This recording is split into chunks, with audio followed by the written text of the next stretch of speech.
Well guys, it is 1:30 on Friday, January the 24th, 2018, and we're following the tradition. Already did this last year, but I think I've gotten enough subscribers since then to go ahead and do it again. We're going into the South Florida Museum and Manatee Aquarium.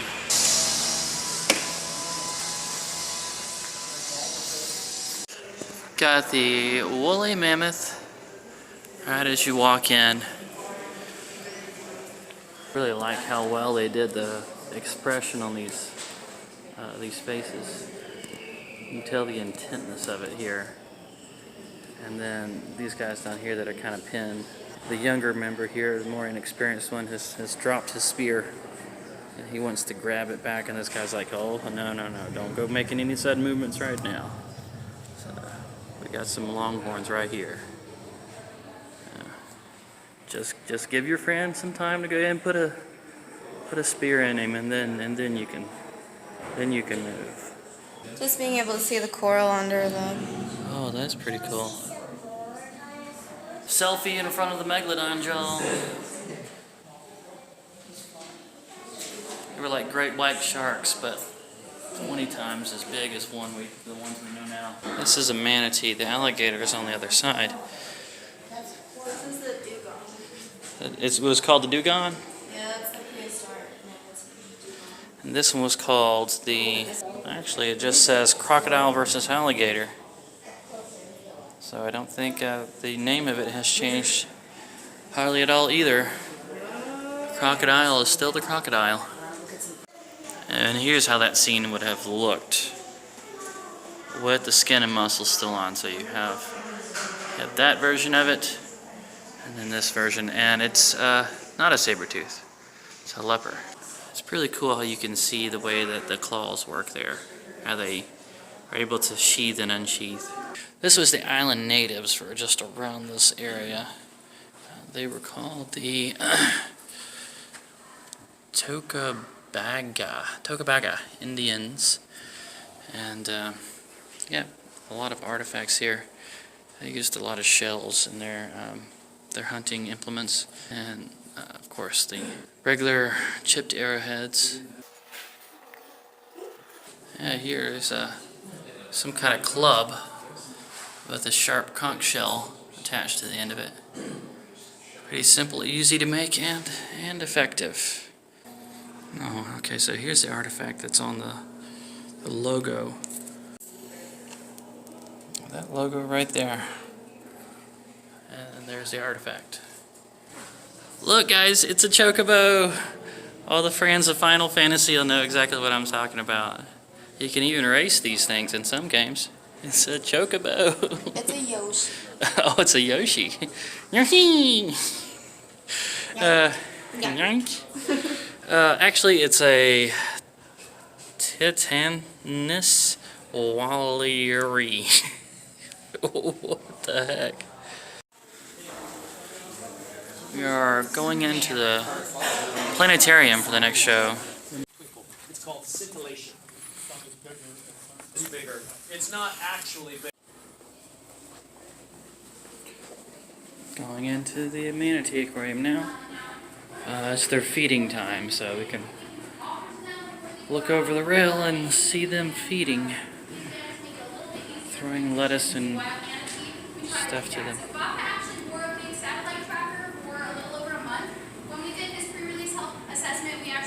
So they're pretty elusive. They only surface the top part of their snout, as O'Neill just showed, when they breathe. Yes, sir. I got here a little late. Have you talked about Soonty yet?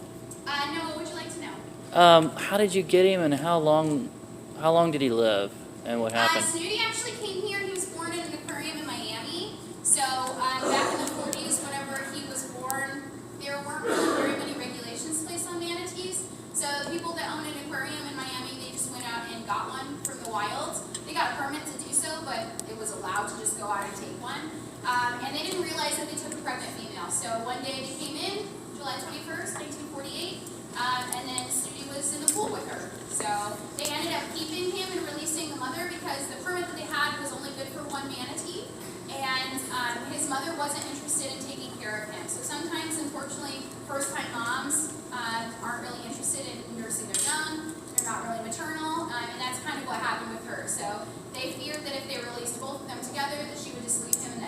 survive. So he ended up staying there, and he came here when he was 11 months old, so in June of 1949, and then he lived to be 69 years old. Yep, he was the oldest manatee on record, and a phenomenal ambassador for manatees, because manatees out in the wild typically only live 13 to 17 years because of all the threats that they face, and manatees that were born in human care, that have lived in a human care setting their entire lives, they're still two at the Marine Lab. They're in their 30s, 34 and 31. Lorelei, she passed away 4 or 5 months ago, but she was 43 years old. There's a manatee at SeaWorld who's in her 30s. Becky, I think her name is. And the manatees at Homosass are older too. And Romeo and Juliet live in Miami Aquarium, and they're in their 40s, I believe, 30s or 40s. They built this pool in 1996 for him, and then his first manatee visitors came here in 1988. That's when we became part of the Manatee Rescue Rehabilitation Partnership. And he actually helped 33 manatees. So, was there any kind of assessment of how long he might have lived if he hadn't had the accident? Not that I know of. I mean, they did a necropsy. It's recommended that you get a necropsy of your animal just to see their body condition. I didn't get to read the necropsy report, so I don't know. I don't know, since he was the oldest, I'm not sure that they would even be able to tell that. They didn't know that he would be able to live that long, so. They've got a stairway that takes you outside the building, and you can see that same aquarium we were just at from underneath. And they just dropped this pipe here with a bunch of lettuce sticking out of it. And these two rescues are chawing away at it. I got the attendant to talk about Soonty for a little bit, but of course she wasn't going to go into detail about what happened to him. What happened was they were redoing something on the tank, and they had a panel open on the side. They left it open overnight, and Soonty got curious and swam into it, got his head in there, and then got stuck enough where he couldn't swim backwards, couldn't get back out. And they need to surface at least once every 15 minutes to breathe. They are air breathers. And so he got stuck in there and drowned. He didn't die of a natural cause, so still they don't know exactly how long a manatee can live in perfect conditions in captivity.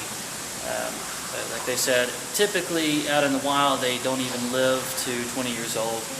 And the oldest ones they have in captivity now are up in their 40s. And Soonty was 69 years old. And I had already come to see him a previous year. And then when I found out he had died, man, it tore me up. I'm sure it tore up a lot of the guys, the people that work here. They were all attached to him because he was the one that they could actually make physical contact with. These guys, they have to re-release them, so they don't want to get them used to being hand-fed. But Soonty, he was a permanent resident here, so they could pet him, they could hand feed him, they could do whatever, and they were attached to him. And then the accident, it was bad. They don't have quite as many plaques and mementos of him as they did last year. I think they're just kind of trying to separate themselves from the accident because they were at fault. Definitely not on purpose, but I think they're trying to distance themselves. We are now going into the Twin Dolphin Marina. Did this last year, going to make it a yearly tradition. They have birthday cake. But they do have birthday cake. They just, look at that, birthday cake. Finally found an ice cream shop that has birthday cake. Yeah, I'm going to get me some of that. Birthday cake. Mission accomplished. I feel like I'm eating in every video. That's part of having good I've done more than eat. having good times. Good times, good friends, good food. If you like this, please don't forget to indicate so by smashing that thumbs up like button. Leave comments, questions, suggestions, and requests. Again, I'm trying to make an effort to reply to as many comments as I possibly can. Also, please subscribe and hit that bell icon so that you'll receive notifications of all my future updates, and look forward to seeing you in the next episode.